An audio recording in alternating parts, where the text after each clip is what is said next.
câncer de mama é hoje uma das principais patologias que acomete a mulher e a principal causa de morte das mulheres em período de idade fértil. Então, é muito importante que a gente se atenha a essa questão do câncer de mama e angariar algum conhecimento para que a gente possa, então, trabalhar isso em relação a nós mesmos e aqueles que estão ao nosso redor, os nossos familiares, as pessoas do trabalho, da escola, enfim, aqueles que a gente possa estar passando a informação. Essa é a forma da gente estar ajudando a diminuir e também a fazer com que o tratamento do câncer de mama possa ser eficaz de uma maneira menos agressiva possível, à medida que a gente tem o conhecimento e detecta o câncer de mama mais precocemente. Então, nós vamos falar desses dados que a Karina falou para a gente do INCA, né? O Instituto Nacional do Câncer. Ele é hoje um instituto que compila todas as informações em relação ao câncer, não só de mama, mas todos os tipos de câncer, e faz uma multiplicação de informações para que a gente possa ter acesso a isso. Então, o INCA coloca para a gente que o câncer de mama, ele é o câncer que mais acomete a mulher no nosso país, né? Excetuando-se os tumores de pele não melanoma, tá?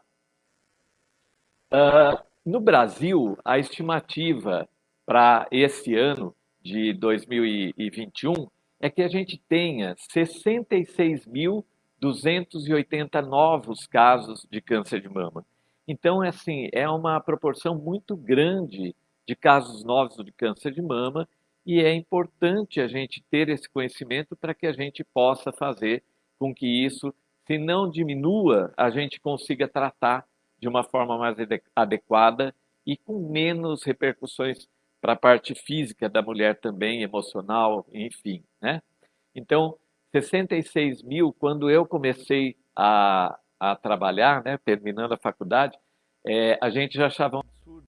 Eram 48 mil novos casos de câncer de mama por ano. E hoje nós estamos aí na casa ó, de 66.280. Então é muito grande, muito importante essa estatística para a gente, né?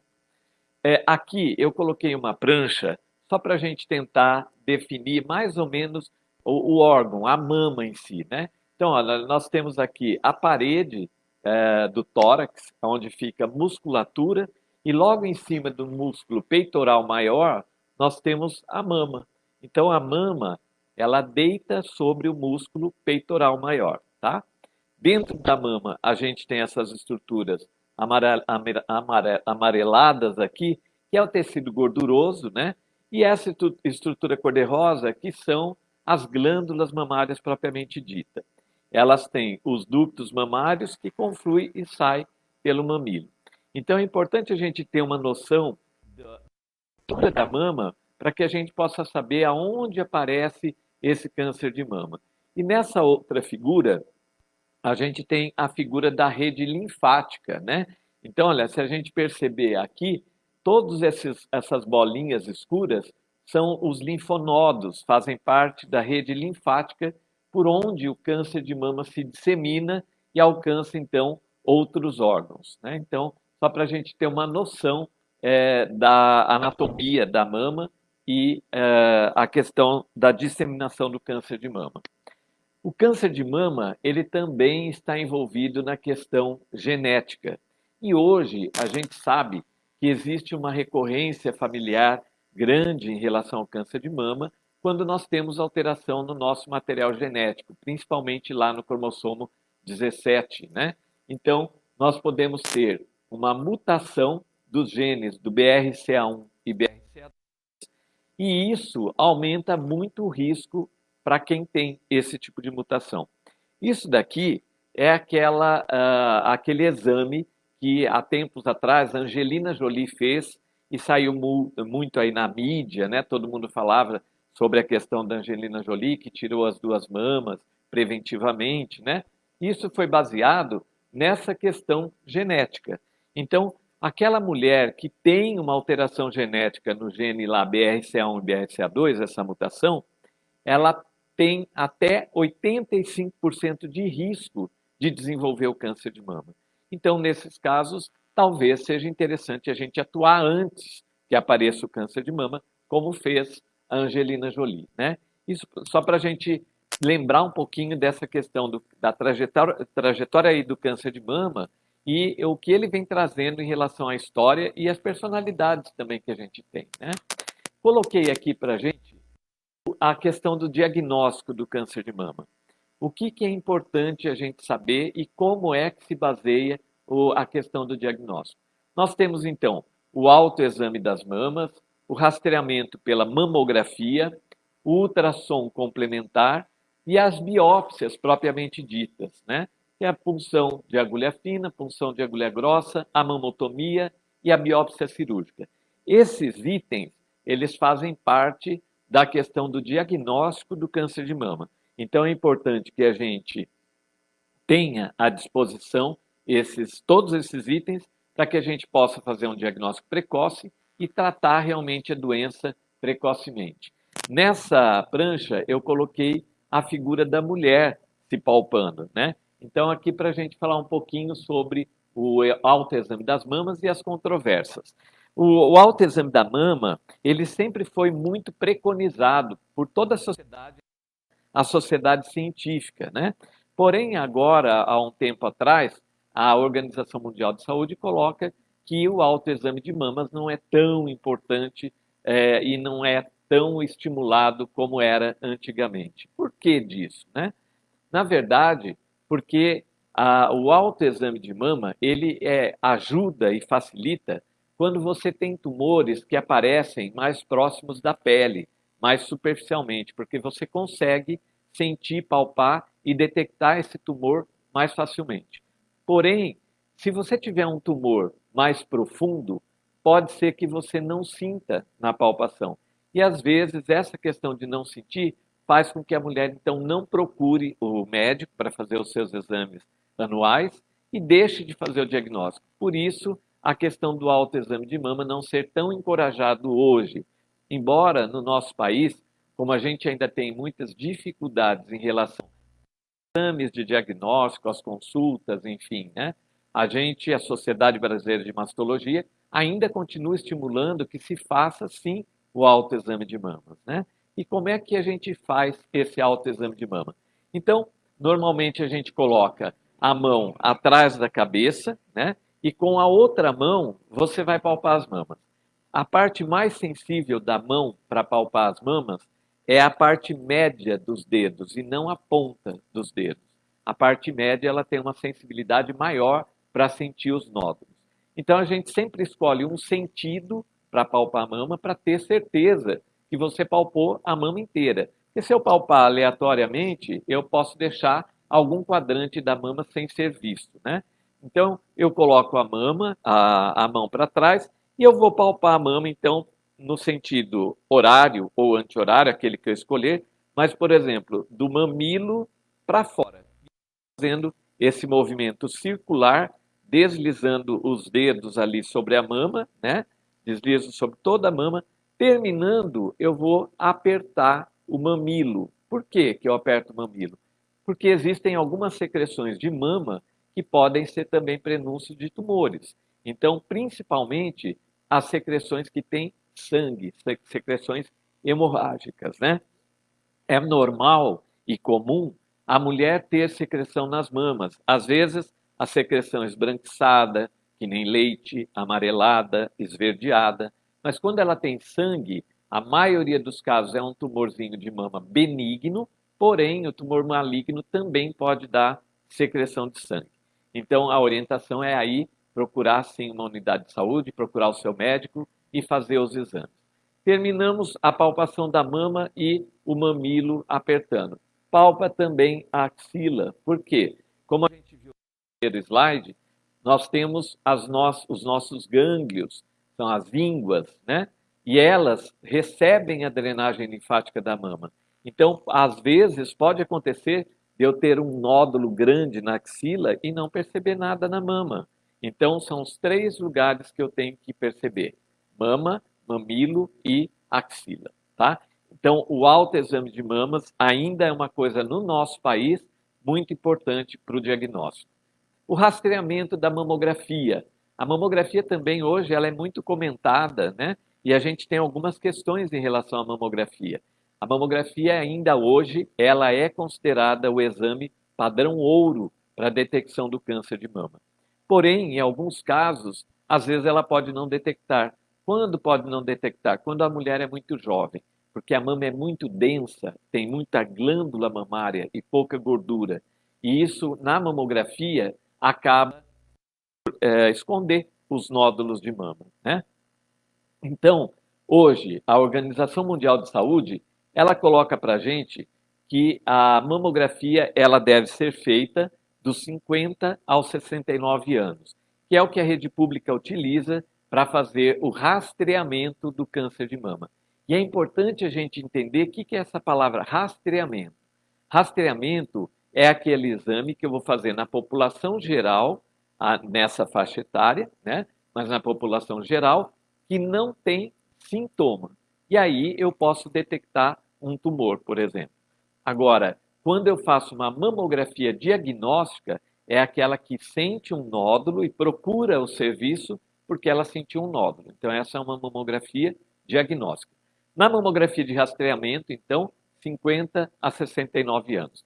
A Sociedade Brasileira de Mastologia, ela ainda mantém 40 anos a início das mamografias.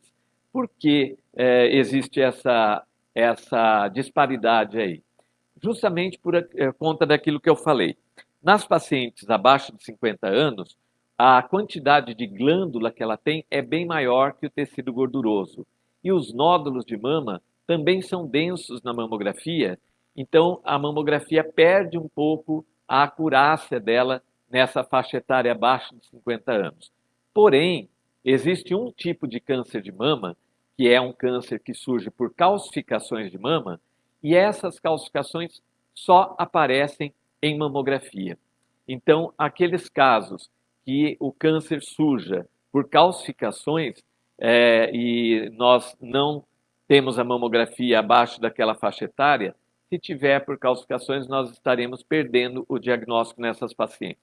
Por isso, ainda hoje, a Organização Mundial de Saúde tem 50 a 69, mas a Sociedade Brasileira de Mastologia coloca a partir dos 40 anos.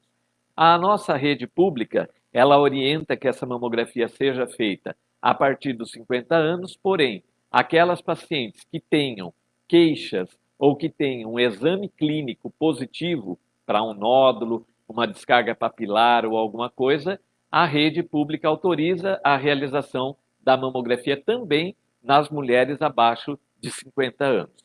Então, por isso é importante a consulta com o médico, porque ele vai saber avaliar se é um momento adequado para fazer uma mamografia ou não. Aqui eu coloquei para vocês só um esboço dessa mamografia, dessa classificação. Por quê? Que eu quis colocar isso para pessoas também que não têm um conhecimento científico em relação a isso, sendo que isso é utilizado na prática científica, né?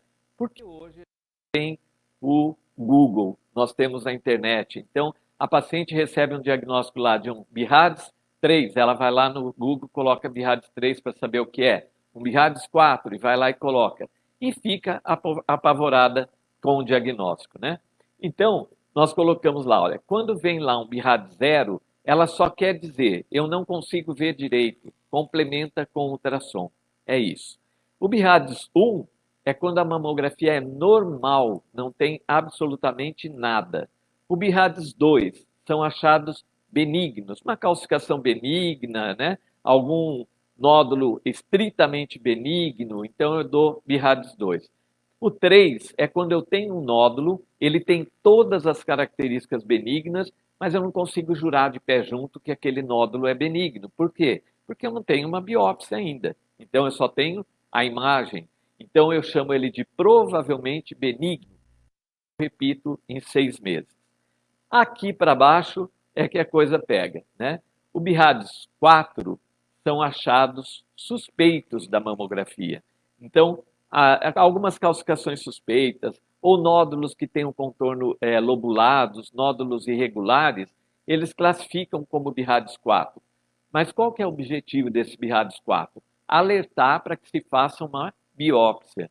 Então, muitas vezes, um nódulo pode não ser tão suspeito, mas às vezes na hora de laudar, a pessoa pensa, é melhor eu dar um 4, porque ela vai fazer uma biópsia, do que eu dou um 3 e ninguém vê nada, né? Então, o 4 significa suspeito, faz uma biópsia, tá? E o 5 é aquele nódulo altamente suspeito, que eu olho para a mamografia, vejo um nódulo totalmente especulado, irregular, como se fosse uma estrela que jogaram na chapa da mamografia. Ela é totalmente irregular. Isso é altamente suspeito e eu faço a biópsia.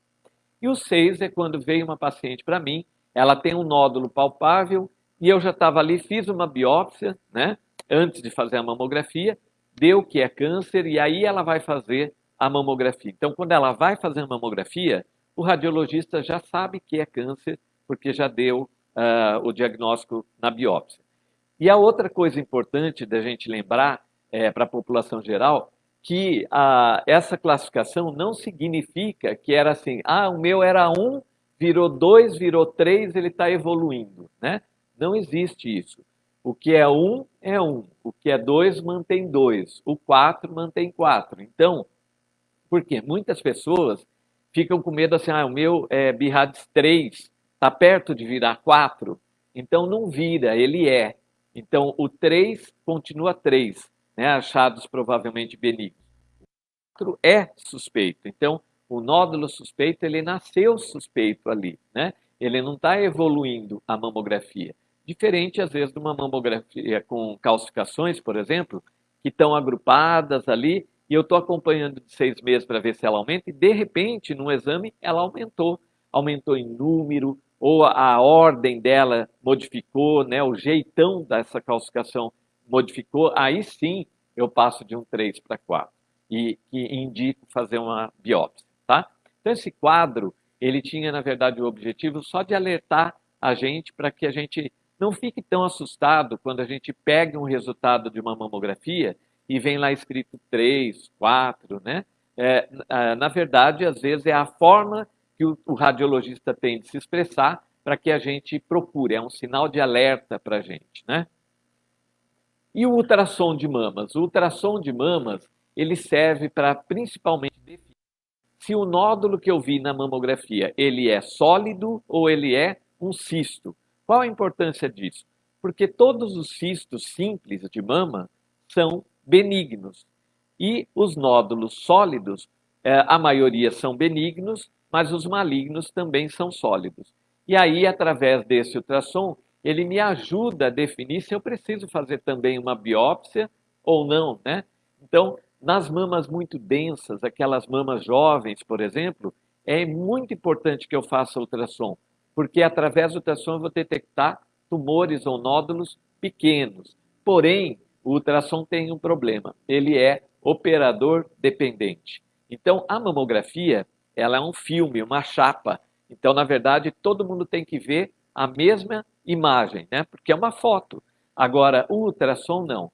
Eu tenho um transdutor e eu estou colocando ele na mama. Eu mexi no transdutor, a imagem que eu estou vendo é completamente diferente. O ultrassom, ele depende mesmo de quem está fazendo.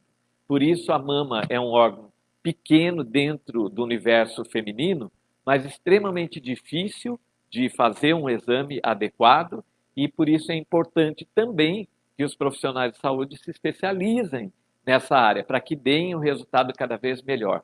Porque o clínico, aquele que está do outro lado, ele vai depender também desse resultado para dar seguimento no diagnóstico e no tratamento desse câncer. Fazendo agora parte também da questão do diagnóstico, nós temos agora as biópsias de mama, que é a punção da mama. E a gente tem a punção de agulha fina e a agulha grossa. A punção de agulha fina, ela é feita com agulha de injeção normal. E ela é praticamente indolor, porque é uma picada, é realmente uma injeção, né? Agora, a punção de agulha grossa é uma agulha mais grossa que tira pedacinho, ela tira tecido. Então, qual é a diferença? Essa daqui é um exame citológico e essa é histológico. Qual é a mudança disso, né? Através de um exame histológico, eu consigo dar mais detalhes sobre isso. Porém, aqui em Bauru, né, eu tenho que fazer propaganda, claro, né? Mas aqui em Bauru, eu acho que assim, eu falo que graças a Deus, né, a gente está aqui e eu consigo estar trabalhando aqui, porque a gente tem uma patologia excelente aqui em Bauru. Para vocês terem uma ideia, os resultados de punção de sensibilidade e de especificidade no mundo é em torno de 72 a 76% sensibilidade e especificidade. E aqui em Bauru, nos nossos laboratórios aí, né, especificamente da citologia, nós temos uma sensibilidade em torno de 96 e 98%.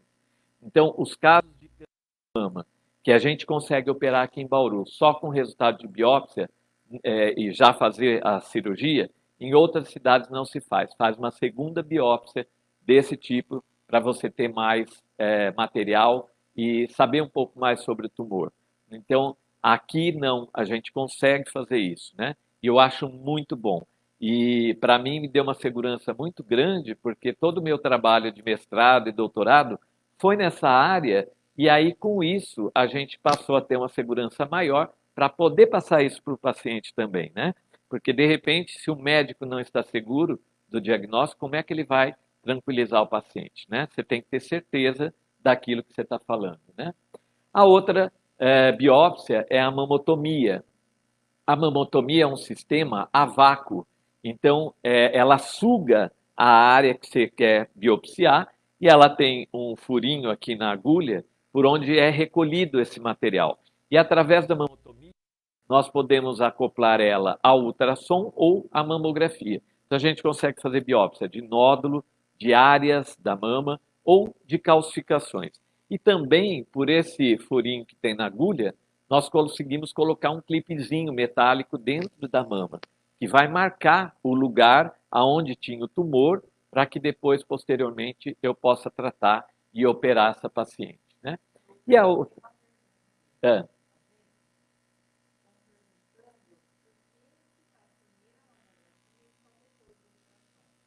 A mamografia, existe uma pergunta, não sei se deu para ouvir, né? Mas a pergunta é por que se faz primeiro a mamografia e depois o ultrassom? Primeiro porque a mamografia, como eu falei no começo, ela é considerada um exame padrão ouro para a detecção do câncer de mama. Porque na mamografia eu consigo ver áreas de distorção da arquitetura da mama, eu consigo ver nódulos de mama e eu consigo ver calcificações de mama. O ultrassom eu consigo ver muito bem nódulos de mama, principalmente naquelas mamas jovens, mamas densas, né? Mas eu não consigo ver calcificações de mama em ultrassom. E como existe um tipo de câncer de mama que surge por calcificações, se eu fizer só o ultrassom de mama, eu posso estar deixando de visualizar um câncer que está surgindo por calcificações. Para vocês terem uma ideia, a calcificação de mama, cada uma, ela é menor que a pontinha de um alfinete. Então, eu deixo de ver um tumor ali inicial para pegar um tumor depois muito maior quando essas calcificações cresceram e viraram uma área nodular.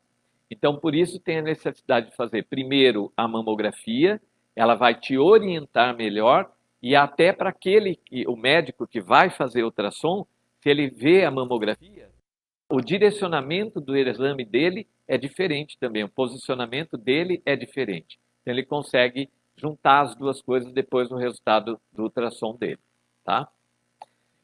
Então, a outra biópsia que nós temos é a biópsia cirúrgica, quando eu não tenho uma possibilidade de fazer uma biópsia, por exemplo, por agulha fina, agulha grossa ou mamotomia, eu parto para a cirurgia. Ou se eu fiz uma biópsia e não consegui chegar ao diagnóstico.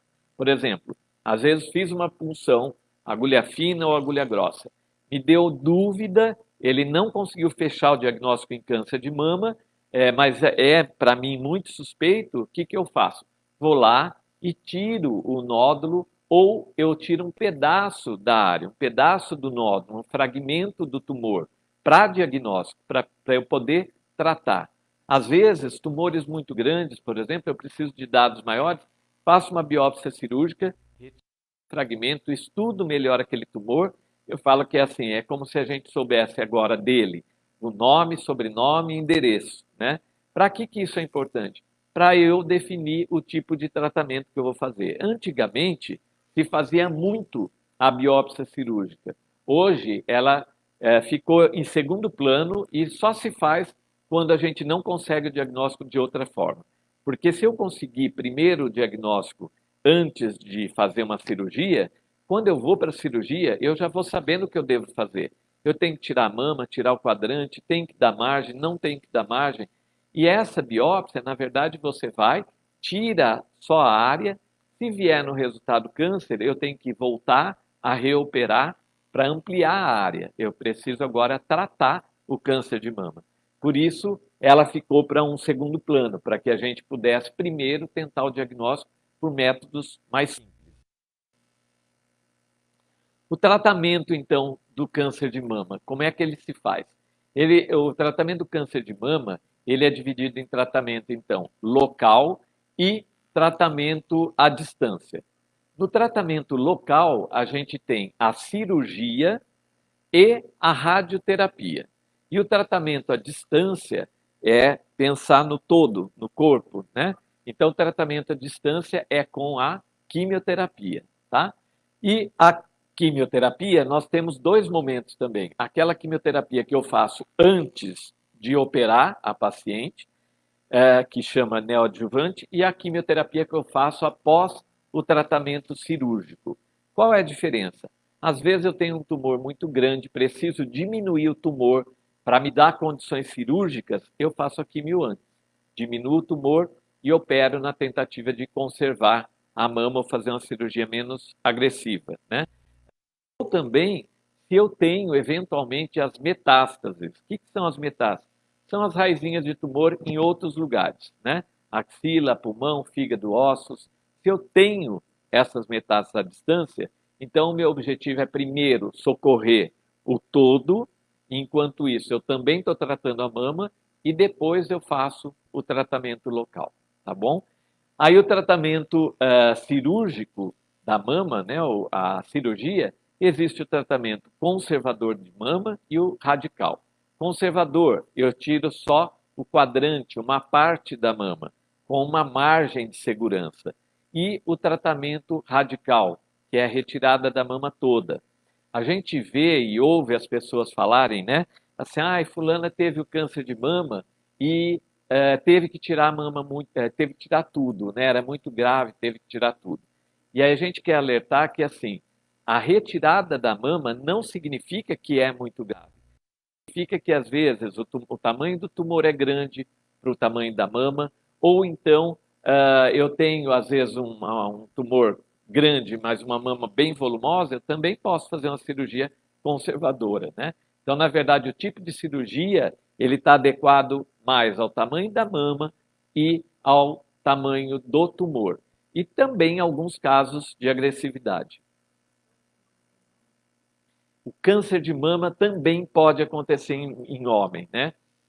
A gente não ouve muito falar disso, mas aquela estimativa do INCA para 2021 é que a gente tenha, daqueles 66 mil casos novos de câncer de mama, que a gente tenha mortes, 18 mil mortes de mulheres nesse ano. Desses 18 mil, 18.800 e pouco. Desses 227 casos de morte de homens, tá? Então, o câncer de mama no homem também é importante. A proporção dele é de um homem para cada 1.000 mulheres com câncer de mama. Então, é bem menor. Porém, no câncer de mama no homem, ele tem uma questão um pouquinho diferente. Ele é um pouco mais agressivo do que na mulher. Por quê? Porque na mulher, ela tem o nódulo tem a mama para crescer. No homem, a glândula mamária é muito pequena, já está perto do músculo. Então, normalmente, no tumor do homem, ele já pega a musculatura, cai na corrente sanguínea e a gente tem mais facilmente as metástases aí à distância. Então, o tratamento no câncer de mama no homem também é um pouco mais agressivo, né? Para você ter uma ideia, né, eu tenho aqui em Bauru, eu estou há 20 e poucos anos aí trabalhando, né? Tive 5 casos de câncer de mama em homem. E desses 5 casos, 4 faleceram, né? O último morreu esse ano e não foi de câncer de mama. Foi 50 e poucos anos e foi atropelado, né? Então, o câncer de mama no homem, ele é o mais agressivo. Então, a gente também orienta que o homem também faça o exame de mama. Qual é a orientação que a gente dá para o autoexame da mama? Que ela faça, a mulher faça, mais ou menos 10 dias depois da menstruação, que é o período que a mama está menos engurgitada, com menos hormônio, e aí você consegue sentir melhor. E aí eu falo assim, ó, como o homem não tem menstruação, palpa todo mês lá, né? Põe a mão, sente, né? Vê se tem algum carocinho. É muito grande o número de homens que chegam no consultório com aumento da glândula. Então parece um caroço, mas na verdade é a glândula mamária. E isso está associado a alguns remédios que os homens podem tomar, principalmente medicação para próstata, hormônios, né? Ou pessoas que faz academia e às vezes usa os anabolizantes, né? Aparecem o aumento da glândula, que é a ginecomastia, tá? E aí, normalmente, se trata com a suspensão do remédio e às vezes até cirurgia. Mas o câncer de mama no homem, ele também tem uma frequência menor, porém, ele é uma patologia grave, né? Oi.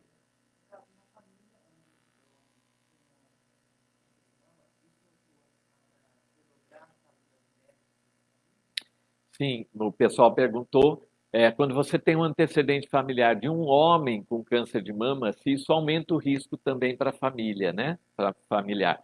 Aumenta também o risco de mama, tá? E o contrário também, né? Se eu tenho um antecedente de primeiro grau lá, de uma irmã que teve câncer de mama, né? Se você tiver alteração genética, se câncer de mama foi genético, os homens também têm uma proporção maior de risco. Então tem que ficar atento, né? Então, quando a gente tem eh, vários familiares com câncer de mama, né? Tipo, a mãe teve câncer de mama, uma irmã teve câncer de mama, a avó, né? Uma sequência ali, é indicado fazer aquele exame genético, BRCA, BRCA1, para ver se tem uma propensão genética ou não. Porque se tiver, eu tenho um risco alto, 85%, né? Então, o tratamento do câncer de mama, radical e conservador, quadranté ou mastectomia. Fiz o tratamento local, né? Aí eu parto, então, para quimioterapia, no sentido de circular esse remédio e matar algumas células tumorais que possam estar circulando, tá? E a radioterapia. A rádio, ela também é um tratamento local. Então, sempre que eu não tiro a mama, eu vou fazer a radioterapia. Por quê? Eu posso ter alguma célula tumoral ali no leito, né? E aí essa rádio vai matar essas células para mim. Agora, quando eu tiro a mama, fiz uma mastectomia e de repente assim é um tumor de baixo grau, pequeno, que tem todas as características mais tranquilas, eu posso não fazer a radioterapia. Faço às vezes só a cirurgia, tá? E além disso, a gente tem também o uso de um hormônio, né? É a hormonioterapia que a gente chama. O que esse hormônio faz? Ele é uma medicação competitiva dos hormônios femininos. Então, ele vai lá na mama, se liga aos receptores antes do hormônio se ligar.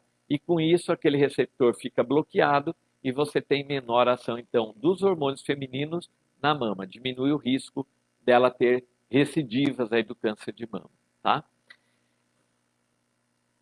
A quimioterapia neoadjuvante, né, eu já falei para vocês, né, mas ela elimina algumas células que eu possa ter circulante no corpo, ela diminui o tamanho do tumor para que eu possa fazer uma cirurgia mais tranquila, né? E ela tem uma característica bem importante que ela, na verdade, é um teste terapêutico. Ou seja, eu estou dando aquele remédio e o meu objetivo é fazer o tumor diminuir. Se eu estou dando aquela medicação e o tumor não está diminuindo, significa o quê? Que aquele remédio não está sendo bom para matar as células tumorais. O que eu tenho que fazer? Trocar a quimioterapia. Então, quando eu faço a quimioterapia neoadjuvante, antes do tratamento, ela me dá a possibilidade de conhecer um pouco mais sobre aquele tipo de tumor. E aí, se ele responde ou não aquele remédio. Agora, quando eu vou lá, opero, tiro a mama, por exemplo, tirei o tumor, e eu faço a quimioterapia, eu suponho que aquela quimioterapia está sendo eficaz, mas eu não tenho a certeza absoluta, tá bom?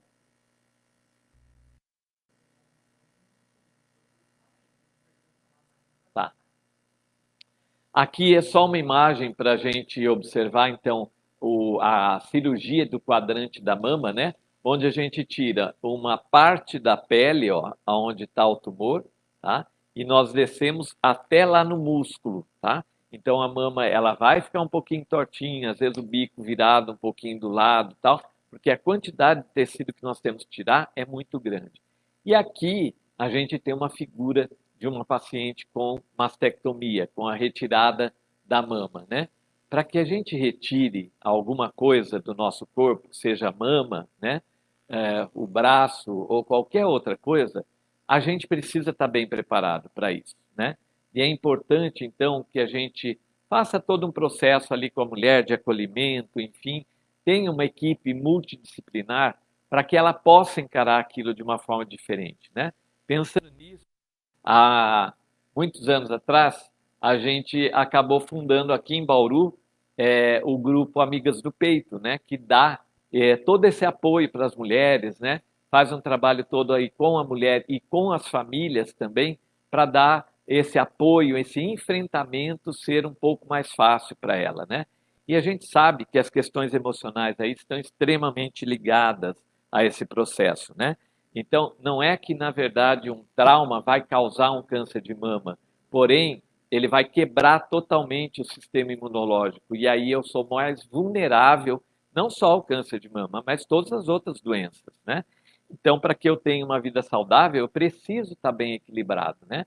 E hoje, nesse meio que nós estamos vivendo aí dessa questão da pandemia, né? Nós vimos desequilíbrios muito grandes, né? Nos outros e em nós mesmos, né? Isso serviu para mostrar para a gente que precisa parar, olhar um pouquinho para dentro de nós mesmos e promover processos de mudanças e transformações dentro de nós. Que nós somos muito mais fortes do que isso.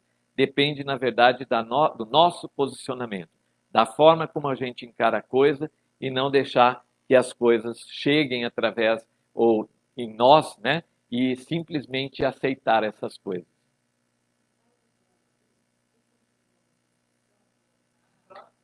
Tem como fazer reconstrução. Perguntaram da mastectomia, né? A mastectomia, ela é a retirada da mama. E aí pode ser feita uma reconstrução da mama.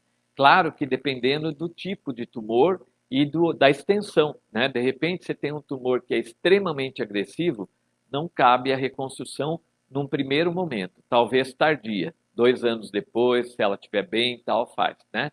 Senão você pode fazer a reconstrução imediata, né? E essa reconstrução, ela não é uma cirurgia, tá?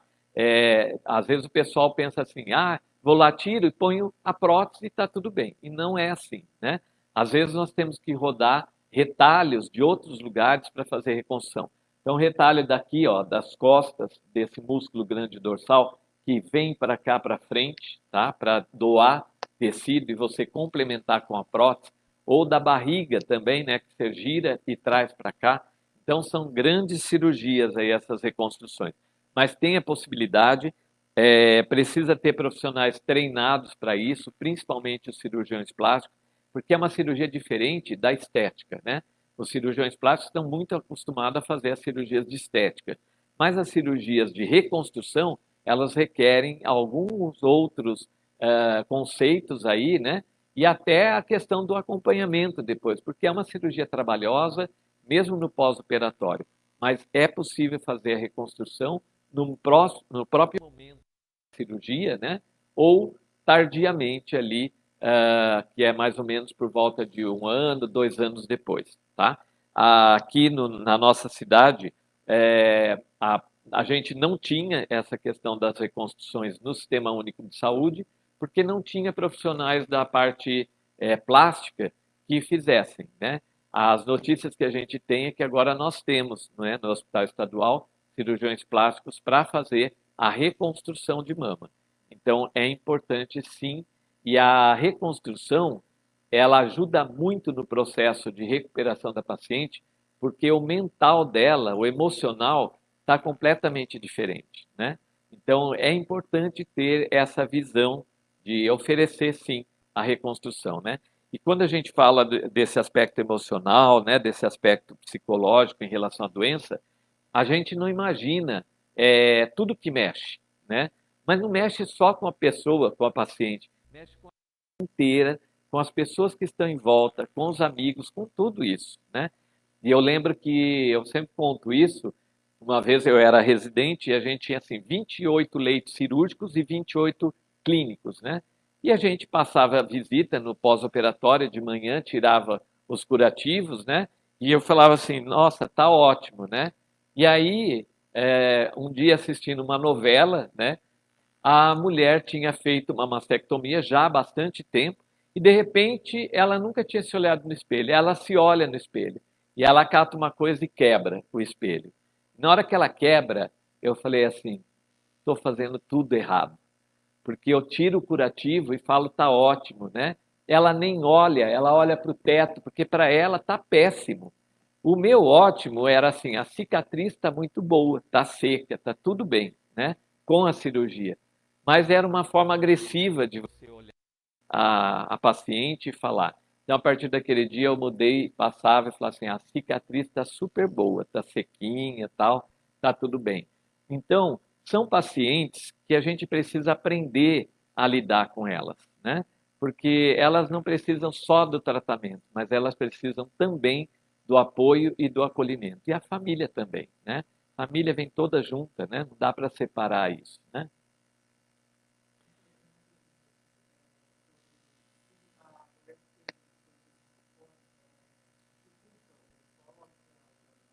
Tá. A mulher que tem implante de silicone se dificulta o exame, o toque, enfim, né? Na verdade, se você eventualmente tiver um tumor, tem uma prótese, tiver um tumor, e esse tumor for superficial, a prótese ajuda, porque ela empurra e você percebe mais fácil. Porém, se for um tumor profundo, pode dificultar.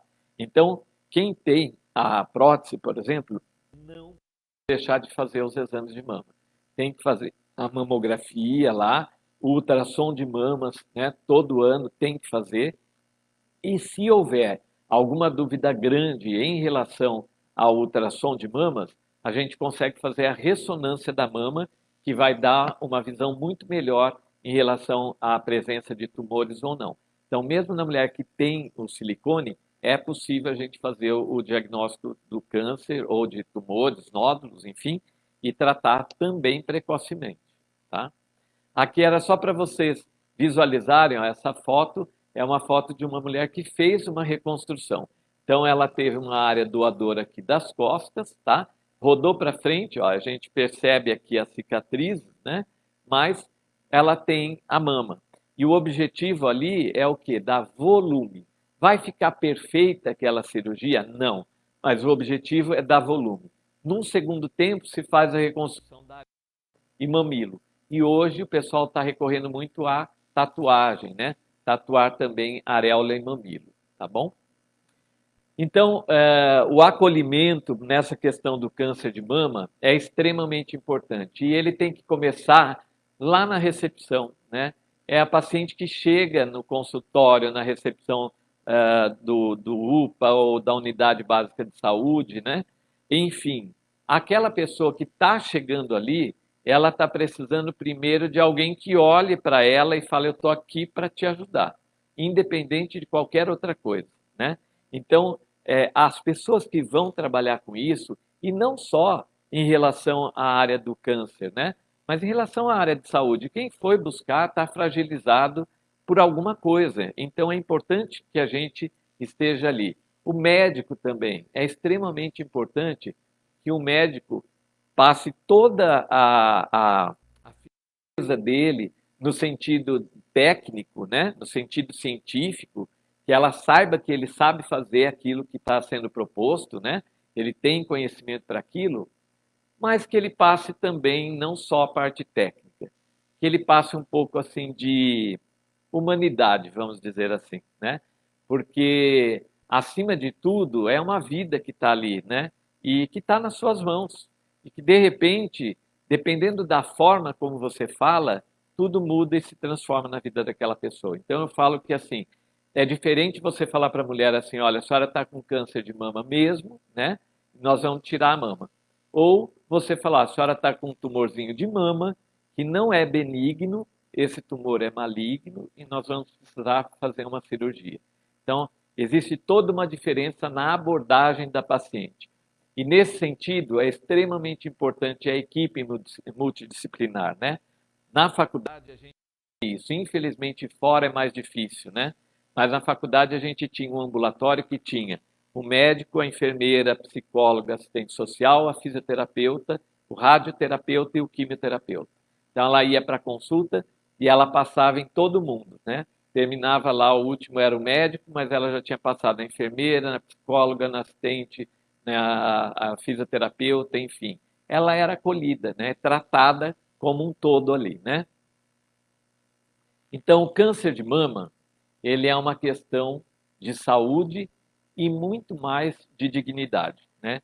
De que a gente continue sendo nós mesmos, mesmo depois de um câncer.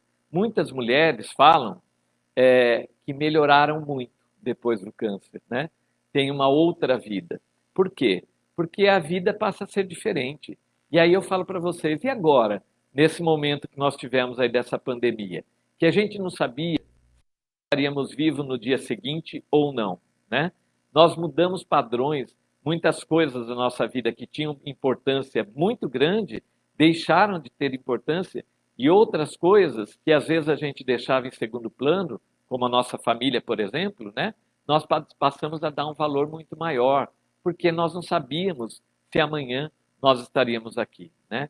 Então eu falo que hoje, quando eu acordo de manhã, eu vou trabalhar, eu falo assim, Deus, né?